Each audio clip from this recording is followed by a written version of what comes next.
Welcome to Rozgar academy. Hello friends, welcome to Rozgar academy. दोस्तों, आप सभी का रोजगार एकेडमी पे स्वागत है। दोस्तों, आज हम इंडियन ज्योग्राफी की अपनी सीरीज को बढ़ाते हुए पार्ट 2 कवर करेंगे। आई होप आप लोगों को पार्ट 1 बहुत अच्छे से क्लियर हो गया होगा। इस सीरीज को हम लोग मैप बेस समझेंगे, जिससे आप लोगों को समझने में बहुत ही आसानी हो सके और आपके लिए ज्योग्राफी को समझना बहुत ही आसान हो जाए। तो चलिए शुरू करते हैं हमारा आज का शानदार सेशन। फर्स्ट क्वेश्चन है, भारत में कितने राज्य समुद्र तट रेखा में? How many states have coast line in India? Option है 7, 8, 9 और 10। तो दोस्तों इसका करेक्ट ऑप्शन है ऑप्शन नंबर सी, यानी कि 9। तो दोस्तों 9 स्टेट्स जो है भारत के, वो समुद्र के साथ अपनी रेखा यानी कि अपनी बाउंड्री शेयर करते हैं। आइए मैप में देखते हैं।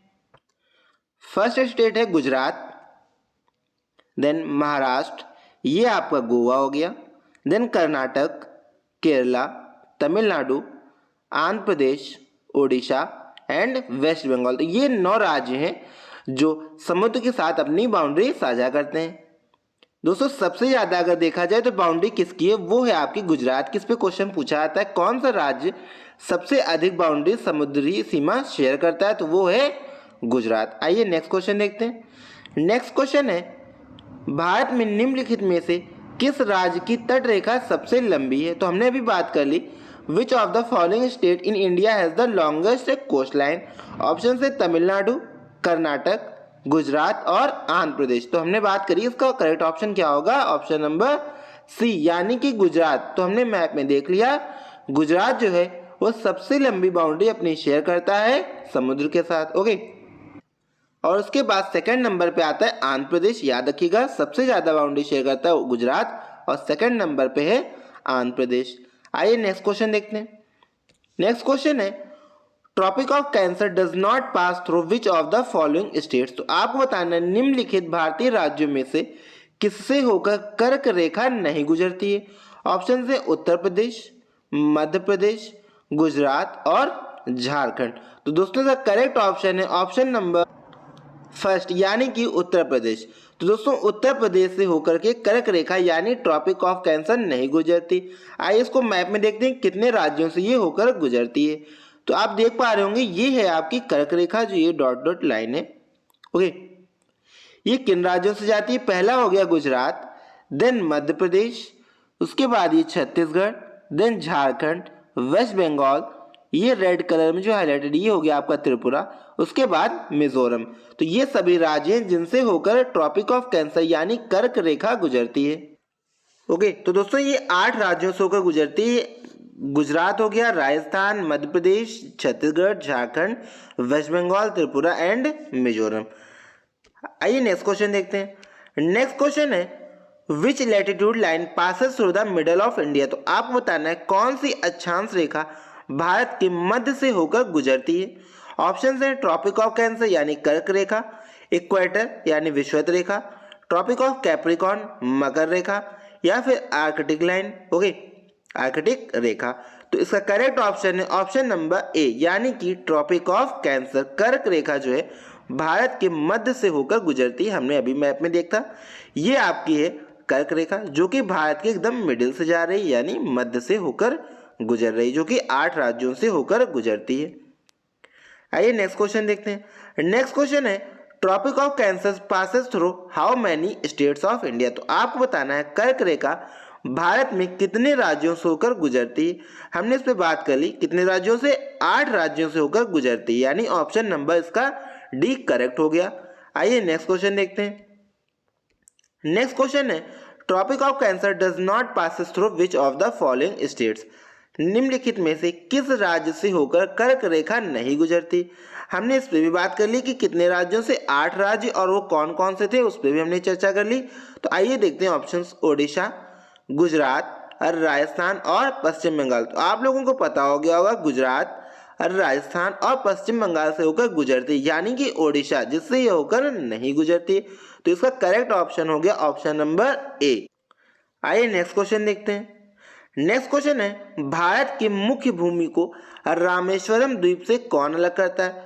Who separates the main land of India from the island of Rameswaram. तो दोस्तों रामेश्वरम जो द्वीप है वो भारत का पार्ट है।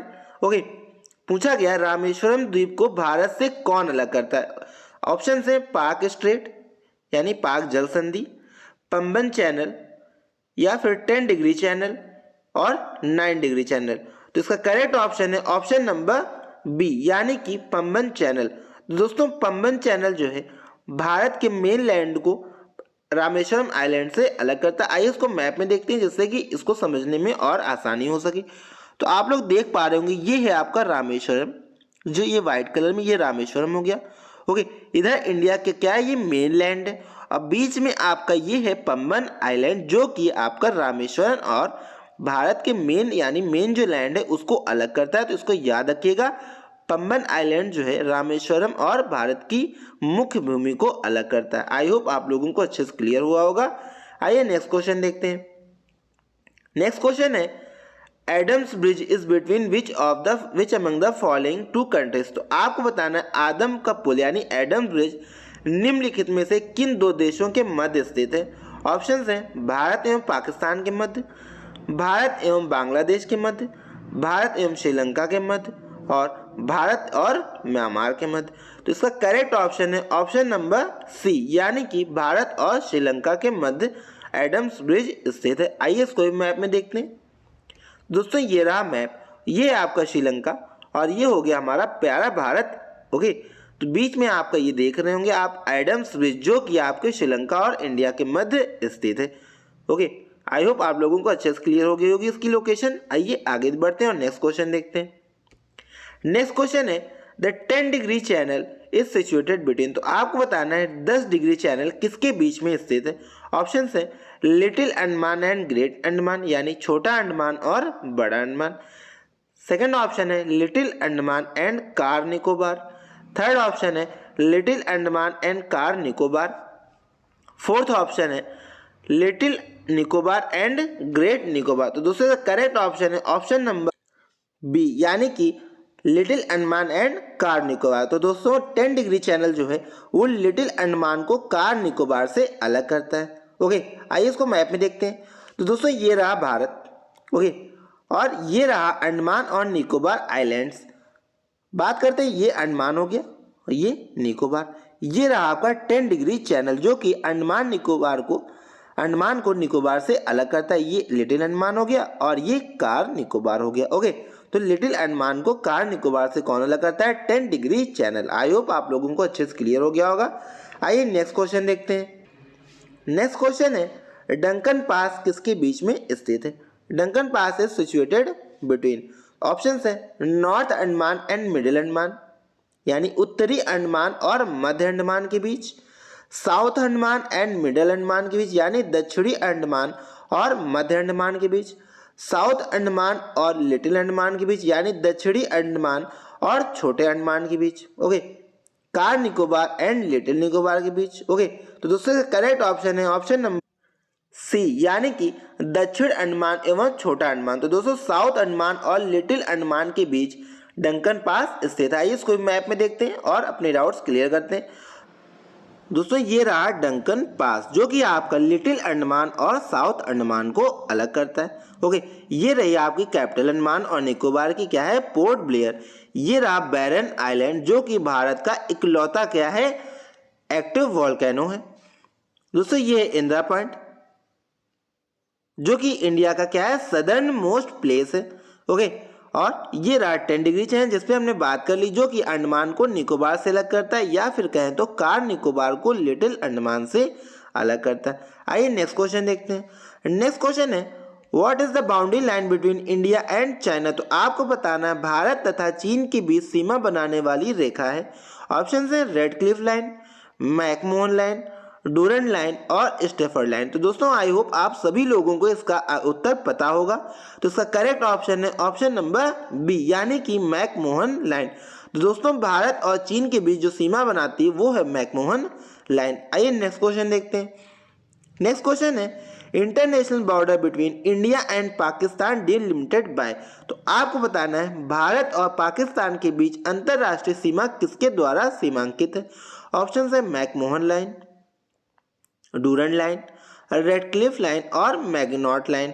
तो इसका करेक्ट ऑप्शन है ऑप्शन नंबर सी, यानी कि रेड क्लिफ लाइन। तो दोस्तों रेड क्लिफ लाइन जो है वो भारत और पाकिस्तान के मध्य सीमा डिलिमिटेड है, यानी सीमांकित है। ओके, ये रहा मैप में आपकी रेड क्लिफ लाइन, आप लोग देख पा रहे होंगे ये क्या है, ये रेड क्लिफ लाइन है जो आपकी रेड कलर में हाईलाइटेड है। ओके, ये हो गई आपकी लाइन ऑफ कंट्रोल जो कि आपके पाकिस्तान और इंडिया के बीच में बॉर्डर बनाती है। आई होप आप लोगों को अच्छे से क्लियर हो गया होगा। आइए नेक्स्ट क्वेश्चन देखते हैं।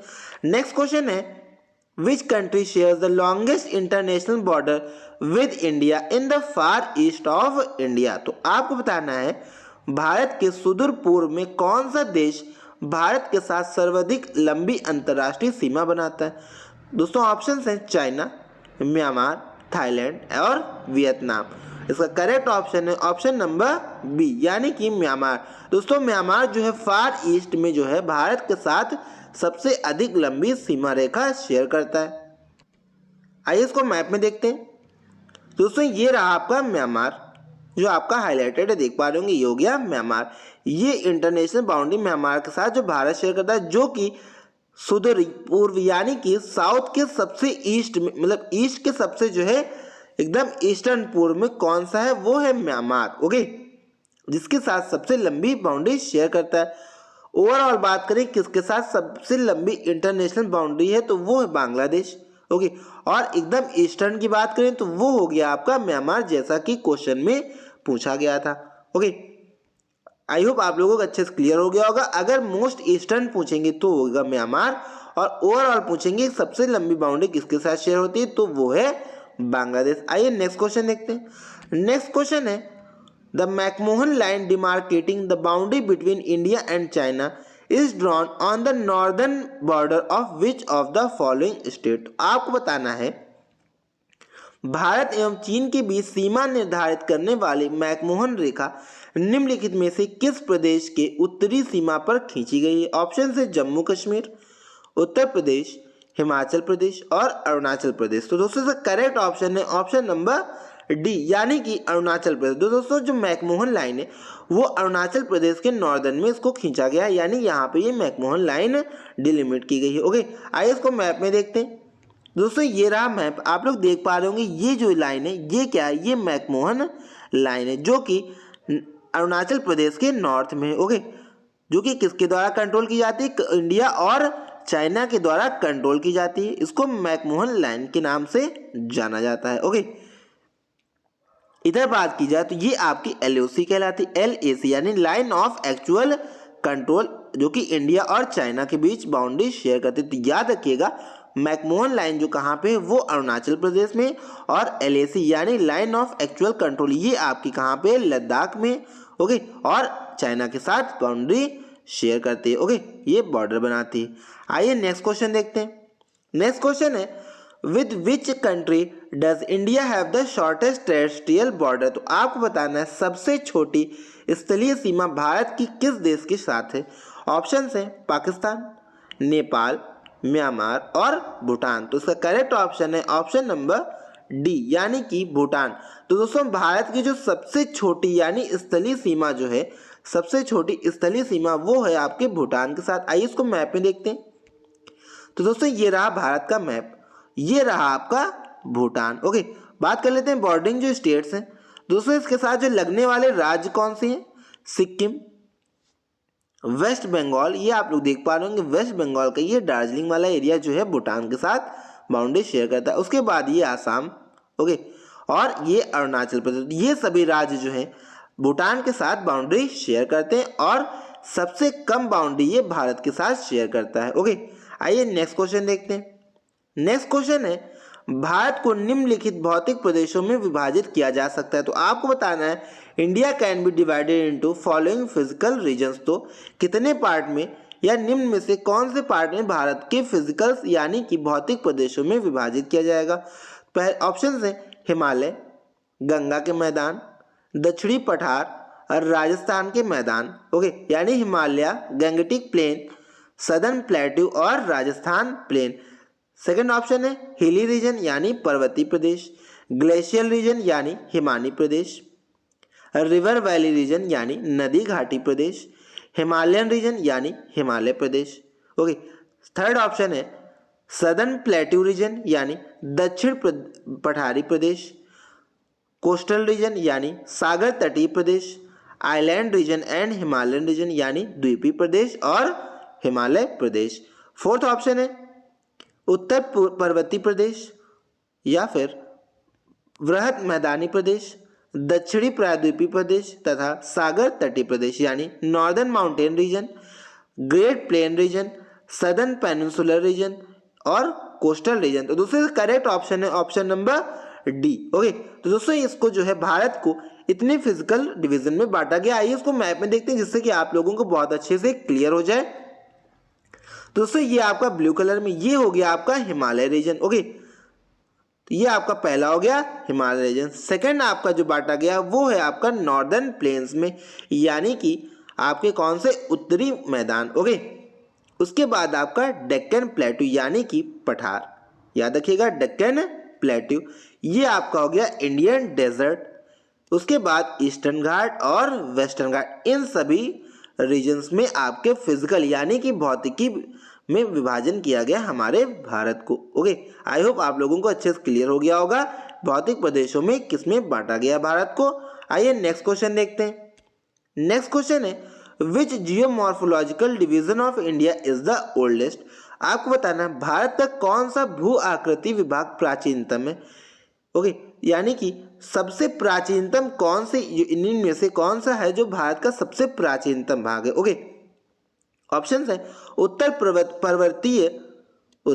पर्वतीय प्रदेश यानी नॉर्दर्न हिल रीजन, प्रायद्वीपीय पठार यानी पेनिनसुलर प्लेटू, गंगा ब्रह्मपुत्र मैदान यानी गंगा ब्रह्मपुत्र प्लेन्स या फिर समुद्र तटीय मैदान यानी कोस्टल प्लेन्स। इसका करेक्ट ऑप्शन है ऑप्शन नंबर सी यानी कि पेनिनसुलर प्लेटू यानी प्रायद्वीपीय पठार। ये क्या है, जियोमॉर्फिकल डिवीजन है जो कि इंडिया का सबसे ओल्डेस्ट, याद रखिएगा भू आकृति विभाग जो भारत का सबसे प्राचीनतम है वो है पेनिनसुलर प्लेटू। आई होप आप लोगों को अच्छे से क्लियर हुआ होगा। आइए नेक्स्ट क्वेश्चन देखते हैं।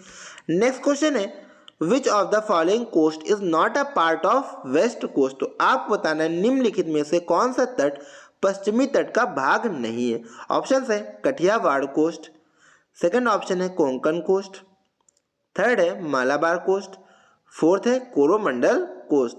तो इसका करेक्ट ऑप्शन है ऑप्शन नंबर डी यानी कि कोरोमंडल कोस्ट। दोस्तों कठियावाड़ कोस्ट, कोंकण कोस्ट और मालाबार कोस्ट ये तीनों कोस्ट जो है ये आपके वेस्टर्न कोस्ट में है। ओके, और ये कोरोमंडल कोस्ट ये ईस्टर्न कोस्ट में आता है। ओके, आइए इसको मैप में देखते हैं जिससे आप लोगों को बहुत अच्छे से क्लियर हो जाए। दोस्तों ये रहा आपका वेस्टर्न कोस्ट। ओके, और ये ईस्टर्न कोस्ट हो गया, ये कठियावाड़ रहा।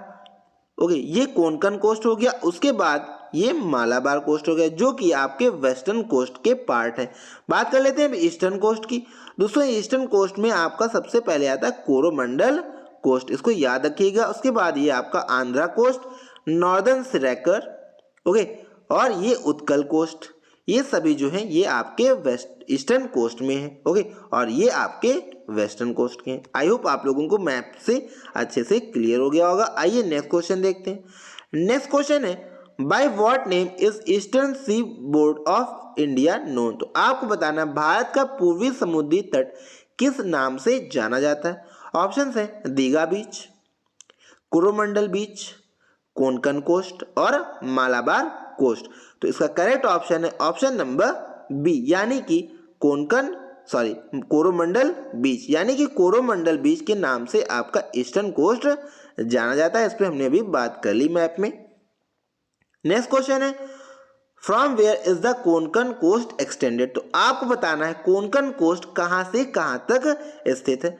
कोंकण कोस्ट जो है कहां से कहां तक विस्तृत है। आपके ऑप्शन है गोवा से कोच्चि तक, गोवा से दीव तक, गोवा से दमन तक या फिर गोवा टू मुंबई। तो इसका करेक्ट ऑप्शन है ऑप्शन नंबर सी यानी कि गोवा टू दमन। ओके, तो याद रखिएगा कोंकण जो कोस्ट है वो गोवा से दमन तक विस्तृत है, यानी ऑप्शन नंबर सी इसका करेक्ट हो गया। ओके दोस्तों, ये हमने बात कर ली थी मैप में। तो ये रहा आपका कोंकण कोस्ट, ओके, जो कि यहाँ पे गोवा से शुरू होकर आपका कहाँ तक जाता है, दमन तक जाता है। ओके, यानी गोवा से दमन तक जो है ये इसका विस्तार है। ओके, आई होप आप लोगों को अच्छे से क्लियर होगा। दोस्तों आज के लेक्चर यहीं समाप्त करते हैं। आई होप आप लोगों ने आज के लेक्चर बहुत ही शानदार तरीके से एंजॉय किया होगा और सभी क्वेश्चंस आपको अच्छे से क्लियर हो गए होंगे मैप बेस्ड, और आप लोग अपने सभी डाउट्स को क्लियर कर पाए होंगे। तो दोस्तों गुड डे, गुड बाय।